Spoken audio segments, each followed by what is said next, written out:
everybody, welcome back to another fantastic episode of Ready to Die Fighting. I'm Chris, and today is supposed to be my rest day, but I said I was gonna hit this defense stuff hard, teach you guys how to keep yourself safe, and so I'm gonna make this video. Sacrificing myself for the greater good. And so last week I talked about ground defense, and like how you can fight back from your back. And I think that's super, super important because what they say, 90% of fights end up on the ground, and your back is the worst place you want to be, especially in a street fight. So I felt like that was a great place to start. And if you haven't watched that video yet, please do so, because I put a lot of work into it, and I think there's a lot of good tips in there. The next thing I want to focus on is I want to get up off the ground and work on footwork, which I feel like footwork doesn't get enough credit. Like, I think it's so important to work on, but maybe because it's not exciting, it doesn't seem to get the credit it deserves a lot of times. So I want to dedicate a video just to footwork, because if you have good footwork, that's going to help you not get on the ground in the first place, where you certainly don't want to be. Well, if you're a good grappler, you might want to be on the floor, on the ground. But in a street fight where there might be multiple attackers, or being ambushed, the ground really isn't a good place. So get some solid footwork, and it can help you stay on your feet. It can also help you create angles and evade and put yourself in a better position to attack and not get hurt. And a big part of when you're sparring, and I haven't been in a fight, I don't think, as an adult.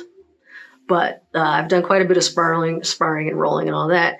And one of the things that tires you out the fastest is just moving your feet around. Like, my legs get tired, and that's like one of the first things to go. And once your legs start getting tired, then it's harder to be quick. It's harder to be agile. It's harder to throw kicks.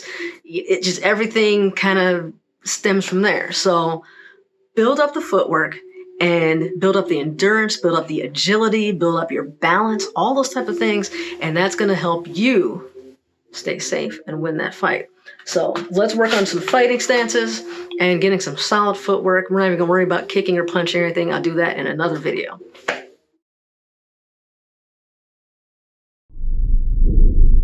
I still got actually, I don't think I have my stinger anymore.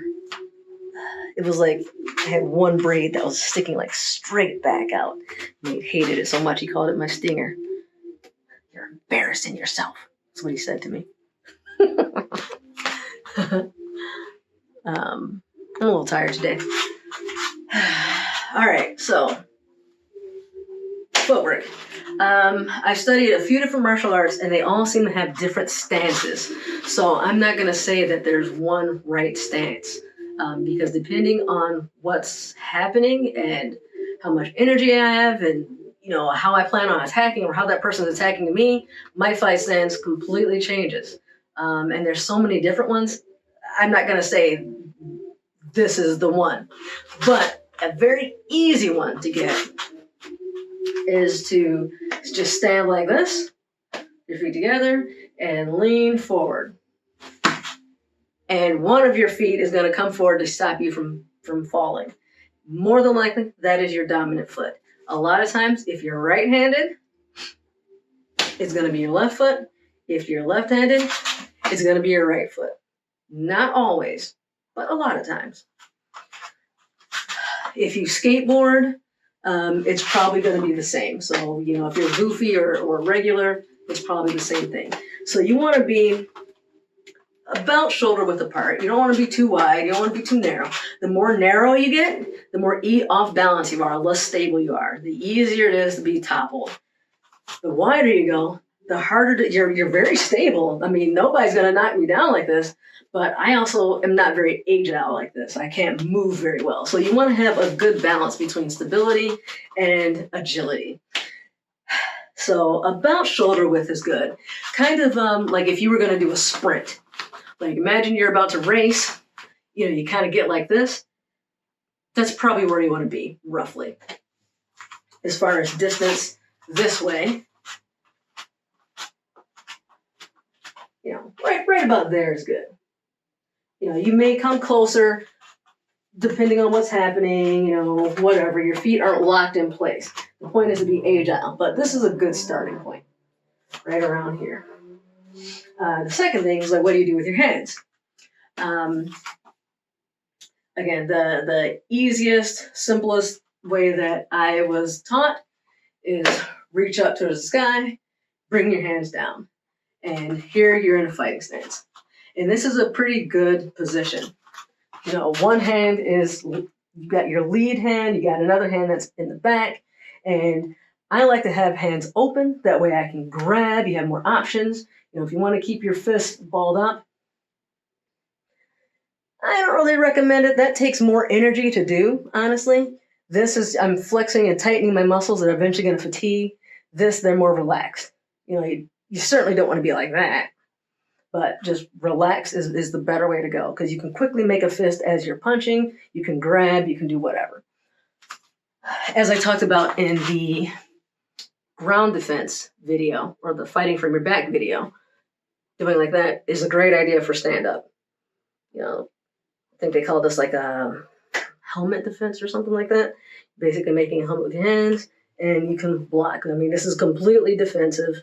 But if your hands are already here, it's easy to go there. It's easy to punch, easy to grab, eye gouge, whatever. So while you're doing your footwork, don't have your hands just dangling down.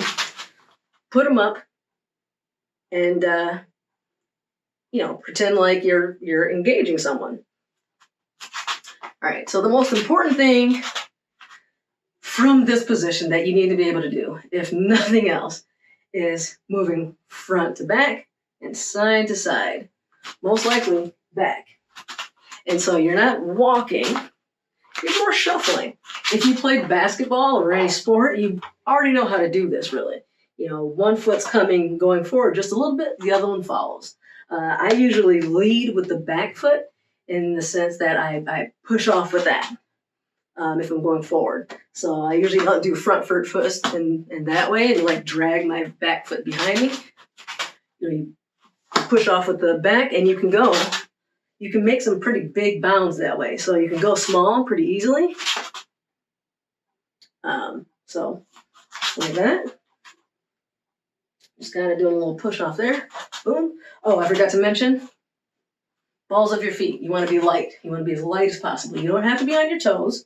Taekwondo, they teach sideways like this, and you're on your toes bouncing the whole time. That gets exhausting real quick. Also builds your calf muscles real quick, but exhausting real fast. Usually my back foot is more on its toes. The front is more just kind of like lightly on the balls. And so you're here and just pushing off. Basically just lifting this foot up just an inch off the ground and letting that push forward, the back foot push forward. And that gives you a really quick, just, you can move you forward really quick and gives you some momentum to move in for an attack. I'm there and the punch is there at the same time. Something like that. You do the same thing moving backwards, except the front leg is pushing off. So just lifting this leg up just a little bit and pushing back. And you can cover a good amount of ground like that. I can, let's see. There you go. So let's see how far I can go this way.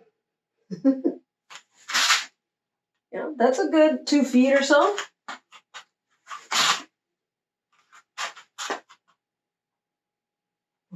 Pretend I'm fighting. Guy comes, whoa! You can even go that way. And even more distance. He charges at you real quick. You can move. You're not locked here. Oh, let me go forward. Start on this line. So if I'm here, I can cover a decent amount of ground. And I'm not jumping real high. I'm really just lifting this foot up just a little bit and letting that leg push me forward or backward. Now, everything doesn't have to be real explosive like that. You can do just, little steps. And, this is what you're doing a lot of times, is just little stuff like this. And you're shuffling around. If you think about it, if somebody is trying to attack you, you're like, whoa, you're kind of...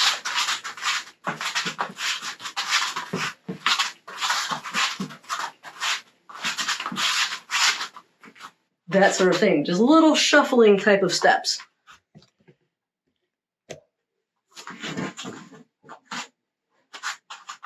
Front and back. And you can put little fakes in there. And that leads to the next thing, is changing directions. Or, let's go side to side first. Same concept.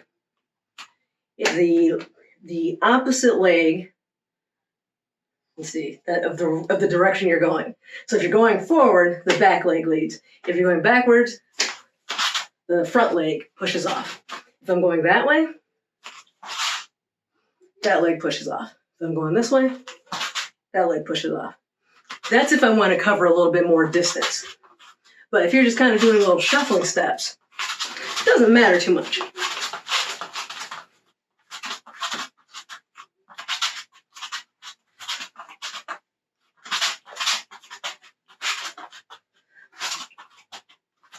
So just practice that. You could draw a box on the ground and just practice going that shape. Left, down, right, forward. Left, down, right, forward. Switch, down, right, up, forward. Whatever. I said a completely wrong thing there, didn't I? Whatever. But switching directions there, and even working diagonals. So if you start, say, here, or even better, start in the middle, go to the diagonal, come to the side, backwards, this way.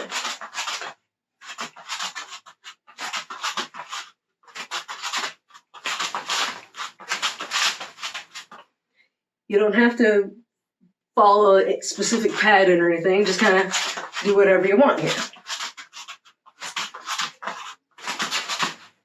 This thing is in the way, but you get the idea, right? All right, so once you've got that down and you're comfortable with that, and you're moving pretty confidently, start pivoting. Easiest pivot is you take the back leg, front leg stays where it is. I honestly usually end up taking a small step when I do it. Usually just like a little step like that. But do a little tiny step if you want. It's basically staying in the same spot. And then the back leg is making like a C shape to come around that way. However far you want to pivot. If that's a whole 90 degrees, fine. Or if you're just going a little bit, whatever. And the benefit here is it enables you to, if you're boom, boom, boom, boom, punching, they throw a punch at you, so you like that, and you duck under it. Now, I'm on this side. He's still facing this way, right? And I just created an angle to make it, he can't block it if I'm behind him or on the side of him. Depending on what you do with this leg, that's where you can either step or not. If you take kind of a big step this way, you can end up almost behind the person. But you got to time that right, and you have to already have that footwork down. So you practice the footwork first. If your body doesn't have that already like memorized and you're built into your muscle memory, if you don't have that attribute that you can make that movement, it's going to be harder to do it when you need to do it. You don't want to have to think about this stuff when the time comes. I don't want to say, oh man, he's punching, I want to go over there. And then, doing some kind of weird footwork that slows you down or makes you stumble, crossing your legs over, especially if you get pushed or bumped. It's an easy way to fall. It's an easy way to be off balance. Like, get this stuff down. Boom, boom, boom, boom, punch, punch, punch, punch. Come around. Continue attacking from the side. Let's see. I mean, that's really the basics right there. Like if you can do that, if you're comfortable with that, that's half the fight. And so what I recommend and what I often do, like this is typically my warm up. We will often, and I think we do have a video. If we done it, if we do, I will link it there. But we often will do our warm up of roughly 20 minutes. And I think it's 5 minutes of just footwork. And then you drop and do 5 push-ups, 5 sit-ups, 5 squats. And then 5 more minutes of just footwork. You don't have to shadow box at all, just moving your feet. And then do the same thing. And then 5 more minutes, 5 push-ups, sit-ups, squats. And do that until you've reached about 20 minutes. And it's a great workout. And being able to move your feet for 20 minutes is just fantastic. Switch feet if you want to get comfortable with that. If you are comfortable with moving your body around and like slipping punches, and go ahead and work that in, but don't worry about punching. Just keep your hands up and move your feet. That's where I really want the focus to be. All right? So that's what my challenge for you fine folks is for this week or for the rest of your lives. Work up to 20 minutes of nothing but footwork. And do it at a high intensity. Pretend like you're fighting. Pretend like somebody's trying to get you. And not all of it has to be perfect. I mean, it can be just kind of chaotic, because realistically, if you're in a fight, that's what's going to be happening. Move around. Pretend like, there's a dog right there. You can get low if you want. Go with like a wrestling style and get down lower. If you're more of a grappler, stay up. See how long you can do this. I mean, my legs were already sore. I was doing I did a lot of biking, did some Muay Thai, and then I was working on penetration steps and things like that. So I can already feel my quads getting tired from this. But trying to keep this intensity as long as you can.